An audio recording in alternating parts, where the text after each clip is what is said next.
Bueno, vamos a hablar de otras cefaleas, un poco menos comunes, pero que igual es importante conocer. La arteritis atemporal, ¿por qué es importante? Se da más en pacientes de 50 años, es unilateral, pulsátil, pudiera ser incluso confundido con una migraña, ¿cierto? Por este carácter pulsátil. Presenta claudicación mandibular, ¿ya? Y se puede asociar a compromiso del estado general, a polimialgia reumática, a síntomas B. Bueno, ¿por qué es importante? Porque si no se trata, si no se detecta a tiempo, podría tener una complicación como una ceguera por neuropatía óptica isquémica. Por lo tanto, es importante de pesquisar y el examen que más nos ayuda en esto es la VHS. Si la VHS está muy elevada, es un predictor y al revés, si yo lo estoy sospechando por alguna característica del paciente y la VHS está normal, la verdad es que sería muy difícil que sea el diagnóstico. Hay que hacer una biopsia finalmente para tener el diagnóstico, pero ahora último han habido algunos avances con imágenes, por ejemplo, resonancia de la zona o una ecografía también de partes blandas que se puede ver el signo del halo alrededor de la arteria inflamada y el tratamiento son corticoides. No se tiene muy claro cuánto tiempo tratar al paciente con corticoides, algunos dicen 6 meses, otros un año, dependiendo igual si hay alguna otra patología de base, etcétera. Pero el tratamiento inicial siempre va a ser corticoide y como les digo, siempre se pregunta este tipo de cefalea por la gravedad que pudiera tener la ceguera, como les comenté anteriormente, y que tiene un tratamiento relativamente de fácil acceso. La neuralgia del trigémino es otro tipo de dolor que no se ve, no es tan frecuente, pero claro que se ve. Generalmente debe derivarse al especialista para tener un manejo adecuado y posiblemente una imagen, como lo vamos a discutir después. El tipo de dolor es breve, paroxístico, como una corriente o quemadura, dicen los pacientes, de gran intensidad y que después tiene un periodo sin dolor. No es que el paciente esté todo el día con dolor, pero sí efectivamente puede tener muchas crisis. Generalmente se afecta la segunda o tercera rama, respeta la línea media, bastante estereotipado, y se puede desencadenar por algunas acciones que son, entre comillas, no dolorosas, por ejemplo, al pasar a llevarse al afeitarse o al maquillarse. Generalmente el examen neurológico es normal, salvo que la causa de la neuralgia sea, por ejemplo, una MAP o una neurisma que pudiera dar algún síntoma de tronco. ¿Ya? Pero hay un buen porcentaje de pacientes que la neuralgia es idiopática, no hay una masa que esté provocando el problema, ¿cierto? Y ahí el examen neurológico va a estar bien. ¿Cuál es el tratamiento que más se utiliza, que tiene más efectividad, que se ocupó por años? La carbamazepina. ¿Cuál es el problema de la carbamazepina? Tiene muchos efectos secundarios. Para llegar a dosis útiles clínicas hay que pasar 2 semanas, 3 semanas para evitar eso. Y por lo tanto se ocupó, por ejemplo, ahora se ocupa la pregabalina, que tiene a lo mejor una efectividad no tan buena, pero el efecto es más rápido. Lo otro que se puede hacer cuando hay crisis importante y hacer como un puente para llegar a la dosis útil de la carbamazepina podría ser cargar al paciente con fenitoína, que se puede hacer una carga endovenosa, pero obviamente eso también tiene su efecto secundario. Desgraciadamente está un 50%, 60% dependiendo de las series que no responde al tratamiento médico y se puede hacer microcirugía, hacer pequeñas descompresiones del nervio o, obviamente, si hay alguna causa subyacente, una neurisma, una MAV, bueno, obviamente solucionar ese problema. ¿Cuándo pedir imágenes? Esta es una buena pregunta. En general, lo clásico es decir de que si el paciente es refractario al tratamiento médico, que podrían ser 3, 4 meses de tratamiento, o tiene muchos efectos secundarios del tratamiento y me gustaría buscar alguna causa estructural que solucionar, o si yo al examen físico veo que hay alguna focalidad, alguna alteración, bueno, ahí pedir imágenes.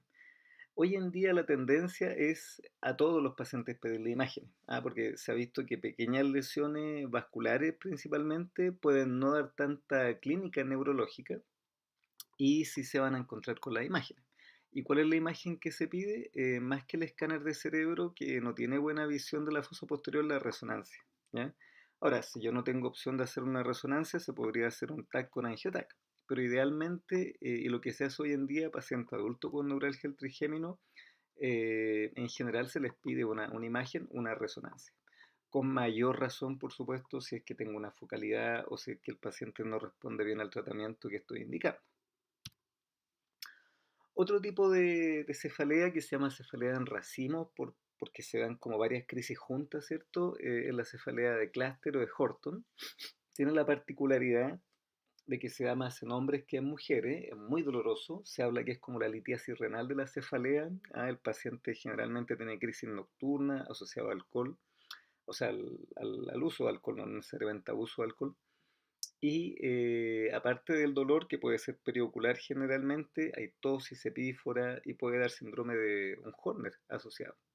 Y es muy impactante ver porque el paciente realmente le duele mucho y se pasea de allá para acá, camina constantemente. Por eso se habla como de la litiasis renal de la cefalea. Bueno, la duración es de 30 minutos hasta 180 minutos, son crisis largas, pueden ser hasta 6 crisis al día y la verdad es que puede ser bastante discapacitante. Aquí está la típica imagen, ¿cierto? Que el paciente puede tener un síndrome de Horner, una tosis, epífora. El tratamiento en agudo, lo que más se ocupa y está más a mano en los servicios de urgencia es colocar oxígeno, una mascarilla de recirculación con oxígeno al 100% y la verdad que es bien efectivo. Tan así de que si uno sospecha una cefalea por clúster, le coloca oxígeno y no hay ninguna respuesta, bueno, es para dudar del diagnóstico. ¿Ya? El resto de los medicamentos, la verdad que no se ha visto que haya funcionado mucho. Algunos antiinflamatorios se ocupan, triptanes, pero generalmente los triptanes, la mayoría de los centros públicos no hay disponible o si hay disponibles son orales y el paciente puede que no los tolere bien. Así que la verdad que el oxígeno es una ayuda muy importante. Y como tratamiento preventivo a largo plazo se puede ocupar verapamilo, obviamente si es que no hay alguna contraindicación cardiológica, ¿cierto? Y si no, la segunda opción sería ocupar litio. Y ahí con eso andan relativamente bien. Acá hay una tabla donde se ve que hay algunas similitudes con el síndrome de Sund, que también es una neuralgia que da crisis de rinorrea, síntoma autonómico, pero la diferencia básica es con los años, generalmente el clúster en paciente más joven, el SUNT en paciente mayor, y las crisis que en el SUNT son crisis mucho más cortas, pero también pueden ser muchas más al día, pueden ser, qué sé yo, 80 crisis al día, etcétera.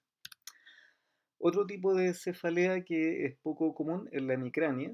Se da más en mujeres que en hombres, hasta 40 crisis al día. Efectivamente respeta la hemicara.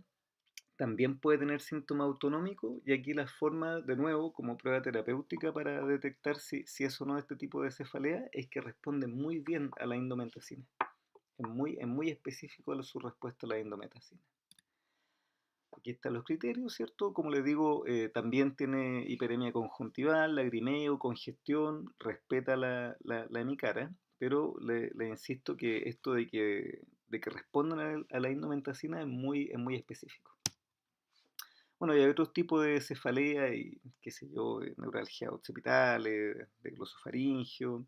Como les comentaba hace un rato, hay un tipo de neuralgia que es el SUNT, que la diferencia con el clúster, ¿cierto? Es que las crisis son mucho más breves, pero pueden ser muchas más al día. Y también es bastante discapacitante y desgraciadamente no responde al oxígeno, tampoco responde a la indometacina. Hay alguna evidencia que un antiepiléptico, la lamotrigina, pudiera ser una buena solución, pero es de difícil manejo. Bueno, y hay otros tipos de cefalea, hay alguna cefalea asociada a la actividad sexual, asociada a la tos, al ejercicio. Hay un tipo de cefalea que se llama hípnica que despierta durante la noche, especialmente pacientes sobre 50 años y que como eso es un signo de alarma también puede ser bastante preocupante para el paciente, pero por suerte, bueno, se hacen los estudios, sale todo normal, esa es la cefalea hípnica. Y por supuesto no olvidar dentro de las otras cosas que pueden provocar cefalea, la sinusitis, el herpes zóster, alteraciones dentales, otitis, etc. Los últimos años ha tenido bastante importancia, especialmente en relación con la cefalea por tensional, la disfunción temporomandibular y el bruxismo. Así que uno también debería preguntar en ese sentido y si uno tiene alguna duda, enviar al paciente al dentista para que le haga algún tipo de tratamiento, porque puede que ahí esté la solución al problema. Muchas gracias.